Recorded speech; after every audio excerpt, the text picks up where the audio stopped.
கொப்பைகெனே எம்பலயாகம பகுதியில் தெதுரோயாவில் நேற்று மாலை குளிக்க சென்ற 15 பேர் நீரில் மூழ்கியுள்ளனர். அவர்களில் 5 பேர் நேற்று காப்பாற்றப்பட்டதுடன் நீரில் மூழ்கி உயிரிழந்தவர்களின் எண்ணிக்கை 8ஆக அதிகரித்துள்ளது.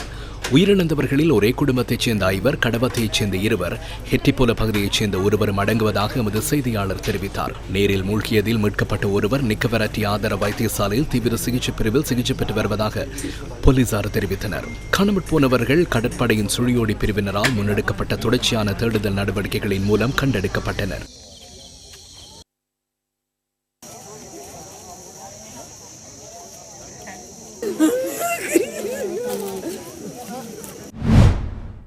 இதுபடி அனுராதபுரம் முருகுட போலீஸ் பிரிவுக்குட்பட்ட முரியா கடவல இகல கராம்பேகம குளத்தில் நீராட சென்ற 53 வயதானவர் நீரில் மூழ்கி உயிரிழந்துள்ளார்.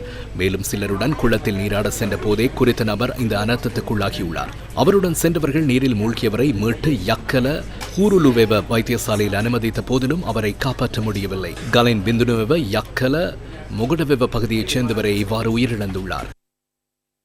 2026 ஏப்ரல் மாதம் 2026 ஏப்ரல் 12ஆம் தேதி முதல் நேற்று வரையான காலப்பகுதியில் நீரில் மூழ்கி 20 பேர் உயிரிழந்துள்ளதாக இதுவரை போலீசாருக்கு தகவல் கிடைத்துள்ளது. இது மிகவும் கவலையளிக்கக்கூடிய ஒரு நிலைமையாகும். விசேடமாக பெரியவர்கள் பெற்றோர் தமது பொறுப்புகள் கடமையிலிருந்து தவறியுள்ளதையே எம்மால் காணக்கூடியதாக உள்ளது. குறிப்பாக தெதுரோயா பகுதியில் இடம்பெற்ற துரதிர்ஷ்டவசமான சம்பவத்தில் அந்த கிராமத்தை சேர்ந்தவர்களை இந்த தனிமையான மற்றும் மிகவும் பாதுகாப்பற்ற இடத்தை தெரிவு செய்துள்ளனர். அங்கிருந்து அனைத்து பெரியவர்களும் தமது பொறுப்புகளையும் கடமைகளையும் கைவிட்டுள்ளனர். நீங்கள் நீராட விரும்பினால் உங்களுக்கு அறிமுகம் இல்லாத இடங்களை தவிர்த்துக் கொள்ளுங்கள். விசேடமாக போலீசாரின் மிகவும் அனுபவம் வாய்ந்த 400க்கும் மேற்பட்ட அதிகாரிகள் உங்கள் பாதுகாப்பிற்காக நாட்டின் அனைத்து குளங்கள், அணைக்கட்டுகள், நீர்த்தேக்கங்கள் மற்றும் கடற்கரை பகுதியில் தற்பொழுது பாதுகாப்பு பணியில் ஈடுபடுத்தப்பட்டுள்ளனர். நீங்கள் எப்போதும் நீராடுவதற்கு பயன்படுத்தப்படும் ஒரு இடத்தை தெரிவு செய்ய வேண்டும். அந்த இடம் தனிமையானதாகவோ அல்லது உங்களுக்கு அறிமுகம் இல்லாததாகவோ இருந்தால் தயவு செய்து அந்த இடத்தை தவிர்த்துக் கொள்ளுங்கள்.